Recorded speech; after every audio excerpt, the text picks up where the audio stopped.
Sumunod kayo sa akin, at kayo'y aking gagawin. Katambal ko sa tungkulin.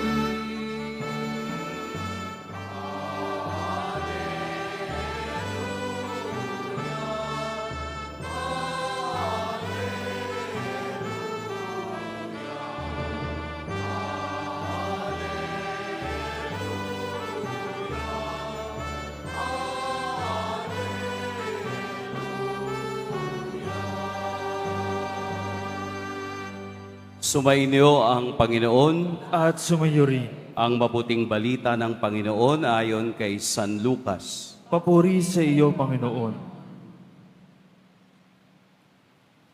Noong panahong iyon, nakatayo si Jesus sa baybayin ng lawa ng Genesaret.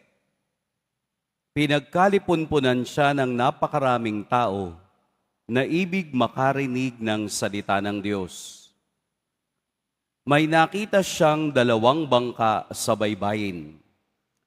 Nakalunsad na ang mga mangingisda at naguhugas ng kanilang mga lambat. Lumulan siya sa isa sa mga bangka at hiniling kay Simong may-ari nito na ilayo ng kaunti sa tabi. Naupo siya sa bangka at nangaral sa mga tao. Pagkatapos niyang magsalita ay sinabi kay Simon, "Pumalaot kayo at ihulog ang mga lambat upang manghuli."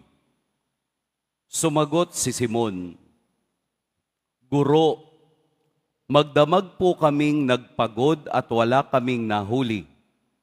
Ngunit dahil sa sinabi ninyo, ihuhulog ko ang mga lambat." Gayon nga ang ginawa nila at sa dami ng kanilang huli, ay halos magkansisira ang kanilang mga lambat. Kaya't kinawayan nila ang kanilang mga kasamahang nasa ibang bangka upang magpatulong at lumapit naman ang mga ito. Napuno ang 2 bangka sa halos lumubog. Nang makita iyon ni Simon Pedro, siya'y nagpatira pa sa paanan ni Jesus at nagsabi, "Lumayo po kayo sa akin, Panginoon, sapagkat ako'y makasalanan." Nang gilala siya at ang kaniyang mga kasama, dahil sa dami ng kanilang huli, gayon din sina Santiago at Juan, mga anak ni Zebedeo, na mga kasosyo ni Simon. At sinabi ni Jesus kay Simon, "Huwag kang matakot. Mula ngayoy, mamamalakaya ka ng mga tao." Nang maitabi na nila ang kanilang mga bangka, iniwan nila ang lahat at sumunod kay Jesus. Mga kapatid, ang mabuting balita ng Panginoon. Pinupuri ka namin, Panginoong Jesucristo. Magsiupo muna ang lahat. Magandang tanghali po sa lahat. Atin pong purihin at dakilain ang ating Poong Jesus Nazareno.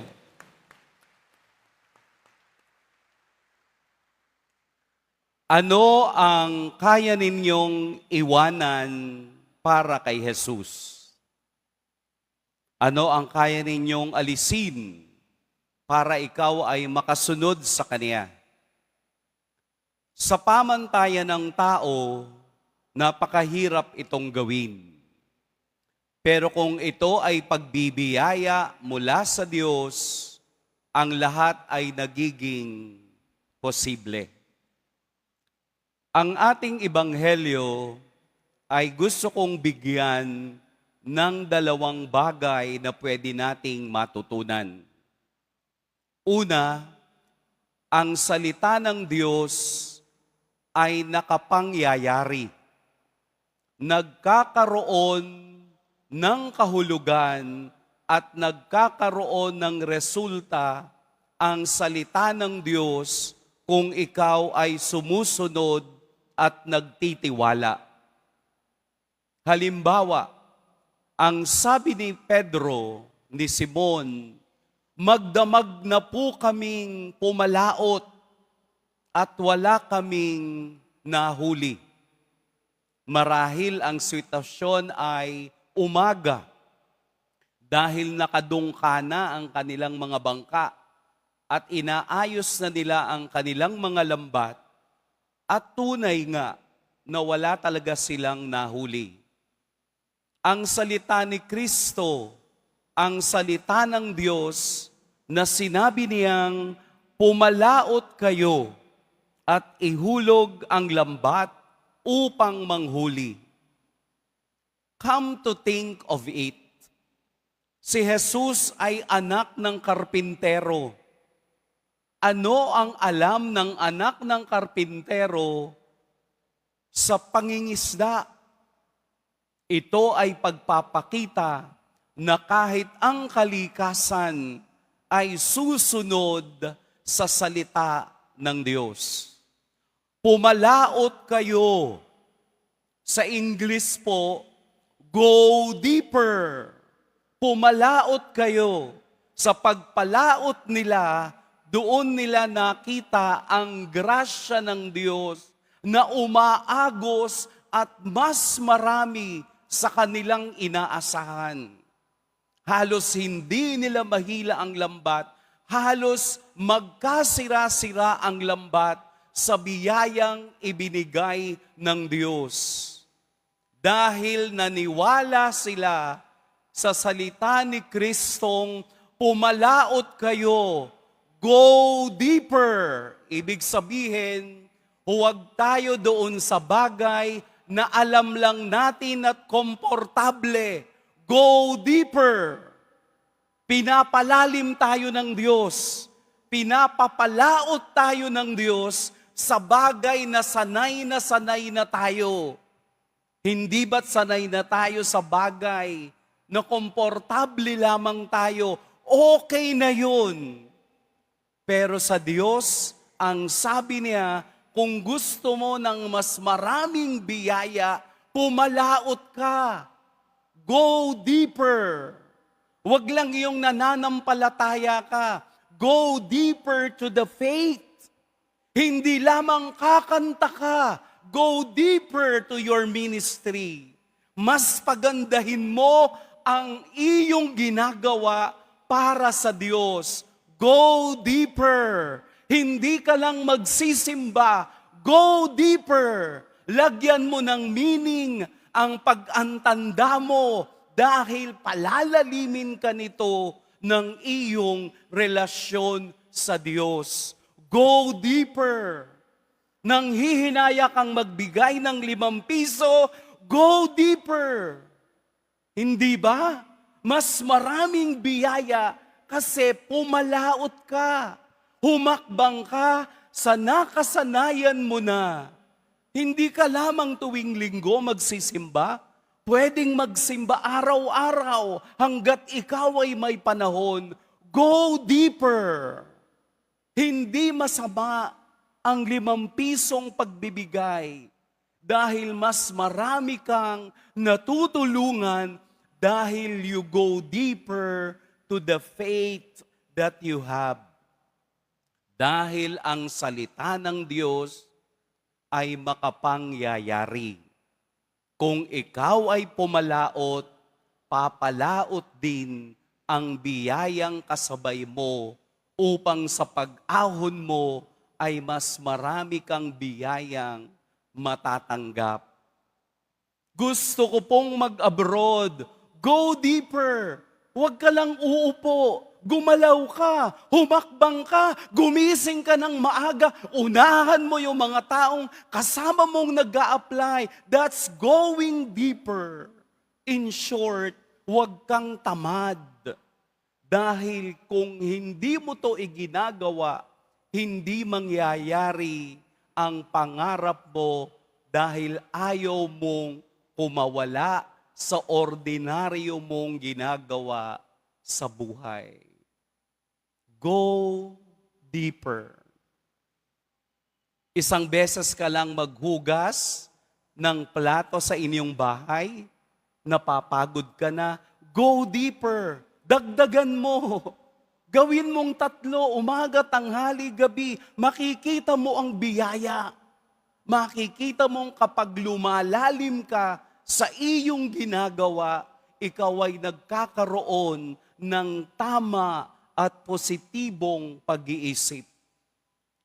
Kaya ang pagsunod nila Simon Pedro ay pagtalima sa makapangyayaring salita ng Diyos. Ang ikalawang bagay, ang salita ng Diyos ay nakapagpapabago. Paano nabago ang buhay nila Simon at iba pang alagad sa pagsunod kay Jesus? Dahil sa salita ni Jesus na simula ngayon, gagawin ko kayong mamamalakaya ng tao, hindi na isda, tao na. Tutulong kayo sa akin. Gagawin ko kayong alagad upang matulungan akong tawagin ang lahat ng naliligaw at susunod sa akin. Paano nabago ang kanilang buhay? Iniwanan nila ang kanilang bangka at lambat at sumunod kay Jesus. Ano ang simbolo ng lambat at bangka? Ito yung kanilang kabuhayan. Dito sila nabubuhay. Ito ang kanilang trabaho. Pero iniwanan nila dahil higher ang kanilang aspiration na sundan si Jesus.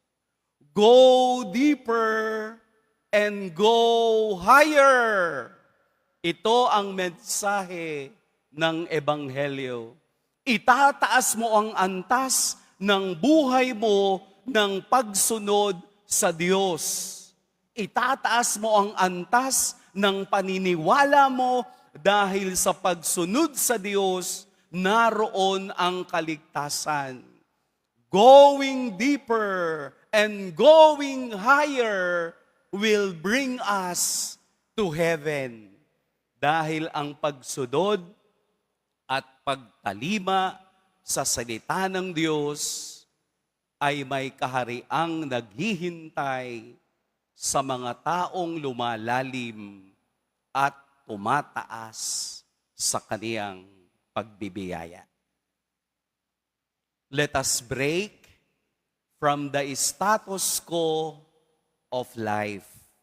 Anong ibig sabihin nun? Huwag na tayo doon sa normal range. We go beyond and we go higher. Napakasimpleng gawin.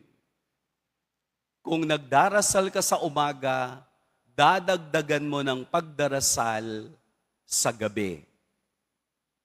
Kung tumutulong ka ngayon, dadagdagan mo ang pagtulong sa mga susunod na araw. Kung masipag kang magsimba tuwing linggo, sisipagan mo rin sa ibang araw. Go deeper at makikita ninyo na kapag ikaw ay nakatakas sa status ko ng buhay na yan, makikita mong mayroon talagang pagpapala kapag susunod sa kaniyang salita. Sapagkat ang salita ng Diyos ay nakakapagpanibago ng kinabukasan ng nakatutok sa Kaniya at nakahawak sa Kaniyang kapangyarihan. Amen. Pagpalain tayo ng poong may kapal.